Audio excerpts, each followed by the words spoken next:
you don't give me all of these.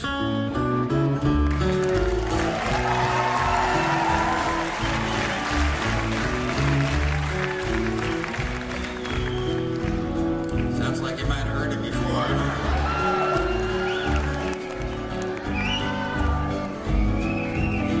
I know I have.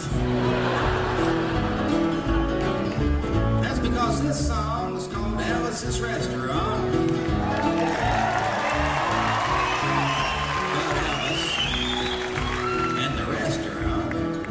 Alice's Restaurant was never the name of a restaurant. That was always just the name of the song, and that's why I still call the song Alice's Restaurant.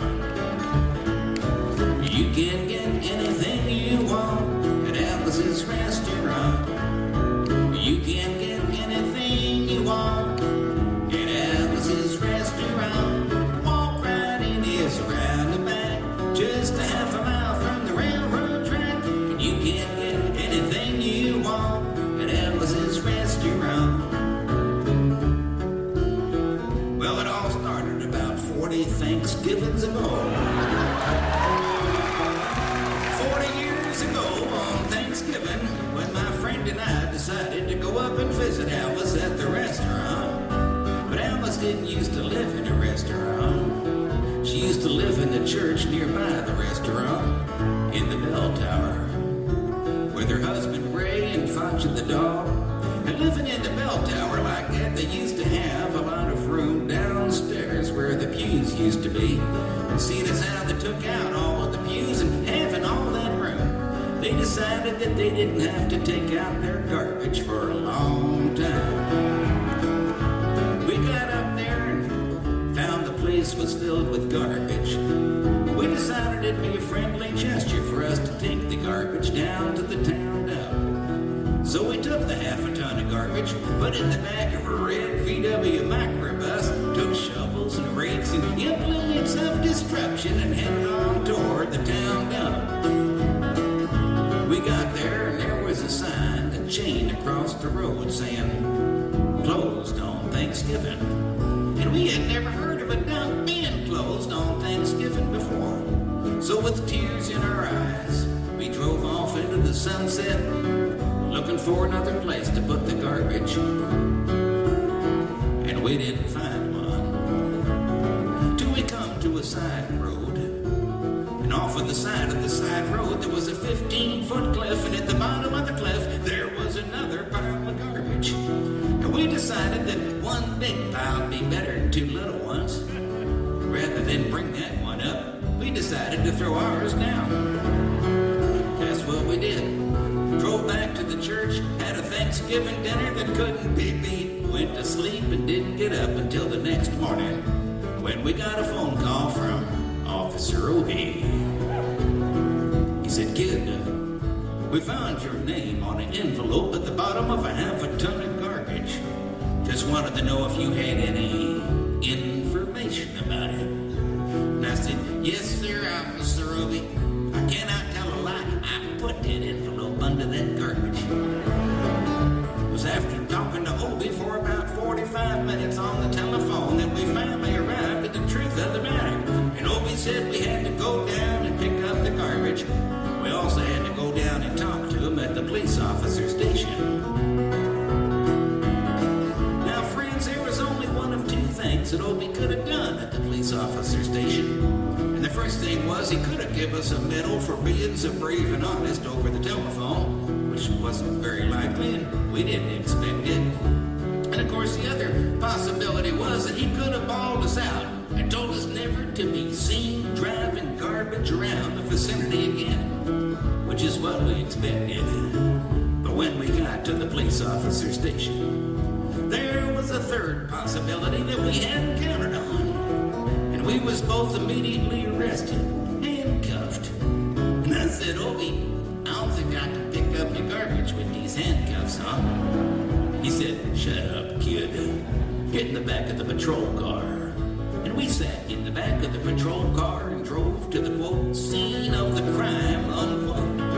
Now, friends, I want to tell you about the town of Stockbridge, Massachusetts, where this was happening. They got 3 stop signs, 2 police officers, and 1 police car.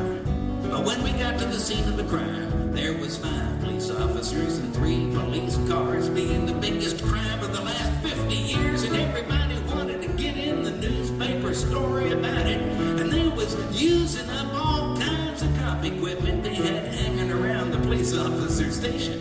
They was taking plaster tire tracks, footprints, dog-smelling prints, and they took 27 8x10 colored glossy pictures with circles and arrows and a paragraph on the back of each one, explaining what each one was to be used as evidence against us. They took pictures of the approach, the getaway, the northwest corner and the southwest corner, and that's not to mention the aerial photography. And it was after the ordeal, we went back to the jail. Dobie said he was going to put us in a cell. He said, "Kid, I'm going to put you in a cell. Give me a wallet and your belt." And I said, "Obie, I can understand you want my wallet, so I don't have any money to spend in the cell. But what do you want my belt for?" He said, "Kid, we don't want any hangings." And I said, "Obie, did you think I was going to hang myself for littering?" Obie said he was making sure, and friends Obie was, because he took out the toilet seat so I couldn't hit myself over the head and drown. Took out the toilet paper so I couldn't bend the bars, roll the toilet paper out the window, slide down the roll, have an escape and get away. Obie was making sure, all right. And it was about 4 or 5 hours later that Alice, remember Alice? This is still the song about Alice, and she come by with a few nasty words to Obie on the side. She bailed us out of jail. We went back to the church, had another Thanksgiving dinner that couldn't be beat, went to sleep and didn't get up until the next morning, when we all had to go to court. We walked in, sat down. Obie come in with the 27 8x10 colored glossy pictures with the circles and arrows and a paragraph on the back of each one, explaining what each one was to be used as evidence against us. And he sat down. A man come in. He said, "All rise," and we stood up. And Obie stood up with the 27 8x10 colored glossy pictures with the circles and arrows, and the judge walked in with a seeing-eye dog. He sat down, we sat down. Obie looked at the seeing-eye dog, and then at the 27 8x10 colored glossy pictures with the circles and arrows, and looked at the seeing-eye dog. And Obie began to cry, because Obie come to the realization that this was a typical case of American blind justice.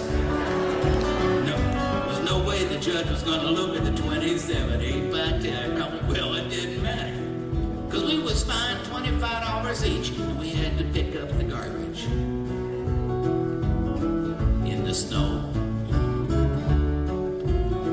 Of course, that's not what I come to talk about or nothing. I just thought I'd mention it. Thought I'd talk a little bit about the draft. A lot of people think that's just from years ago, but tell that to the guys who've been called up again after all that time. And they still got that building down in New York City on Whitehall Street. And that's where you used to have to go in, get injected, inspected, detected, infected, neglected, and selected. And I remember I had to go in there one morning a long time ago for my physical examination. Drunk the night before, because I wanted to feel my best when I went in that morning.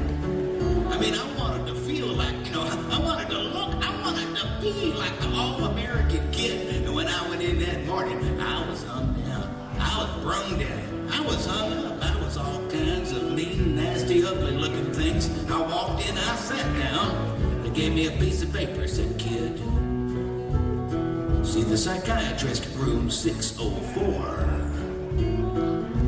I went in there. I said, "Shrink, I want to kill.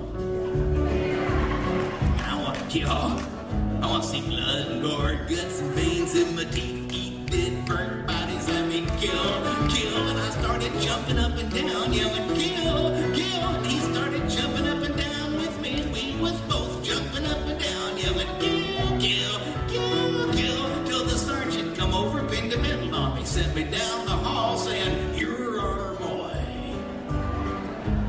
I didn't feel real good about it, but I proceeded on down the hall to get more injections, inspections, and all kinds of stuff that they was doing to me at the thing there.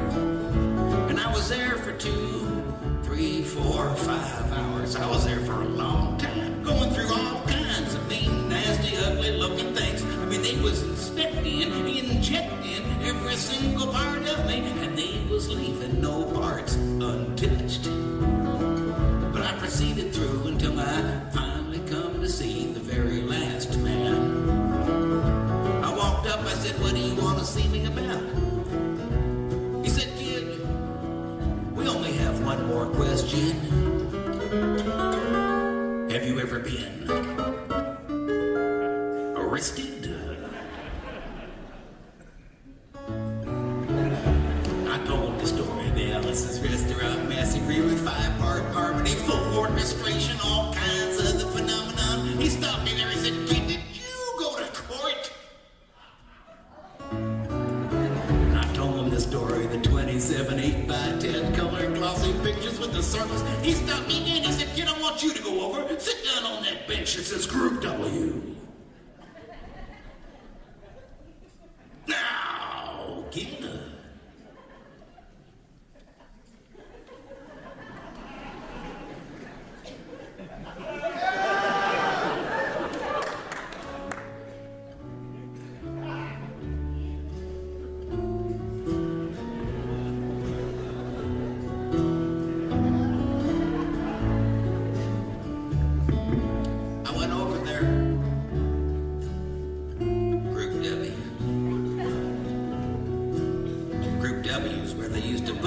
Might not have been moral enough to join the army. After committing your special crime, there was all kinds of mean, nasty, ugly looking people on the bench. I mean, there was mother rapers, father stabbers, father rapers. They was mean, nasty, ugly. I mean, these people were, they was mean, nasty, ugly. And the meanest father raper of them all was coming over to me, and he sat down next to me and said, kid, what'd you get? I said, I didn't get nothing. I had to pay $25 to pick up the garbage. He said, kid, what was you arrested for? I said, littering. And they all moved away from me on the bench there. Till I said, and creating a distance. Then they all come back and shook my hand. And, we had a great time on the bench talking about crime, mother stabbing, father raping. We was smoking cigarettes and all kinds of stuff, having a good time. Till the sergeant come over. He had some paper in his hand. He held it up. He went like this. He said, kids, this piece of paper, 37, 147, says, one more time the crime, detail the crime, got a sentence, turn about the crime, the rest of the officer's name, kind of thing, got to say. And he talked for 45 minutes, and nobody understood a word he said. But we had fun filling out the forms and playing with the pencils on the bench. I wrote down the massacre like I was supposed to, and I put down my pencil, turned over the piece of paper, and there on the other side of that piece of paper, in the middle of the other side, away from everything else on the other side, underlined and capitalized, read the following words. Kid, have you rehabilitated yourself? I went over to the sergeant. I said, Sergeant, you got a lot of call to ask me if I've rehabilitated myself. I'm sitting here on the Group W bench. I'm sitting here on the Group W bench because you want to know if I'm moral enough to join the army, burn women, kids, houses, children, villages after being a litter bug. He said, Kid, we don't like your kind. We're going to send your fingerprints off to Washington. And friends somewhere in Washington, enshrined in a little folder is a study in black and white of my fingerprints. They're still there. The only reason I'm singing in the song tonight is because you may know somebody in a similar situation sometime. I mean, even some of you could be in something like this sometime sooner than you're sitting here thinking about right now. And if you ever find yourself in something like that, and you don't know what to do, there may be only one, well, there may not be something you can do, but there's something you can try. And that's to be wherever it is you're supposed to be. You walk in, you sit down, you wait your turn, and when you get a chance, you say something like, you go like this, you say, oh, shrink, excuse me, man, but you can get anything you want at Alice's restaurant and walk out. I mean, imagine one person, I mean, even today, walking in, singing some Alice's restaurant, walking out. They're going to say, hey, that guy's 40 years too late. Get that guy out of here. Or imagine two of them walking in hand, singing in harmony. I don't know what the policy is. I guess if you tell them, you ain't going. So imagine three of them. They might think it's some kind of organization or something. Or maybe 50. Maybe 50 people a day going in, singing some Alice's restaurant, walking out. Friends, they might think it's a movement, and most of them be too young to know what a movement was. But that's what it was. It was the Alice's restaurant anti-massacre movement. That's what it was, that's what it is, and I guess that's what it's always going to be. And all you've got to do to join is to sing it with me as it comes around again on the guitar. With feeling.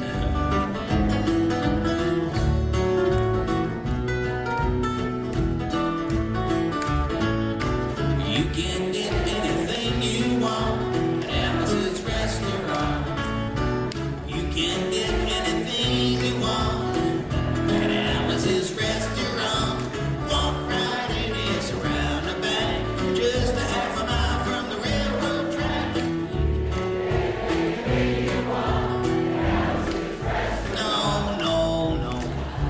You can't start singing loud just at the end. You would have thought after all this time, you would have learned by now. You want to end war and stuff, you've got to learn to sing loud all the time so people can hear you.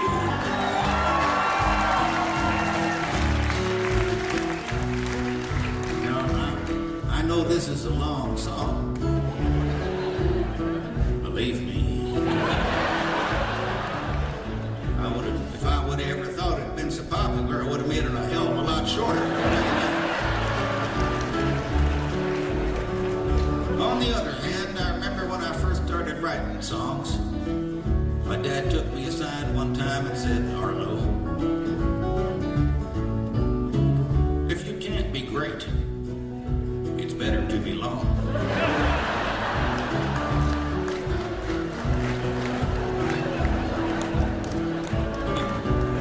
So wait for it to come around again.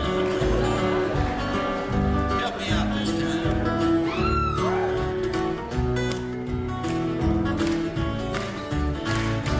You can't get anything better than Alice's restaurant, except in Alice. You can't get anything you want at Alice's restaurant. Walk right in, it's around the back, just half a mile from the railroad track. You can get anything you want at Alice's restaurant. Da-da-da-da-da-da-da. At Alice's restaurant.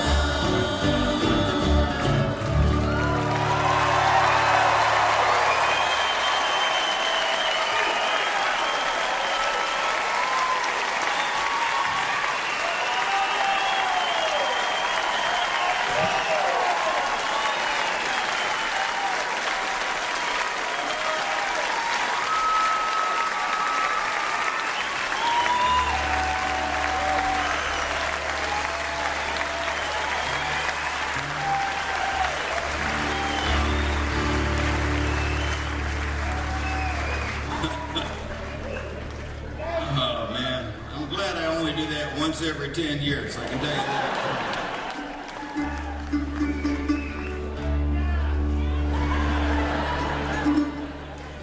Actually, I did that the other night. We we do an annual fundraiser at the old church, the same one in the song that we bought that place about 12, 13 years ago. And the people that come to these fundraisers, they're the same. From night to night, year after year, decade after decade, they've heard the song a million freaking times. And they sit there and try to enjoy it. So the other night, just to get them, we went through the whole song. And then I said, let's do it again. And we started playing it. And the faces of those people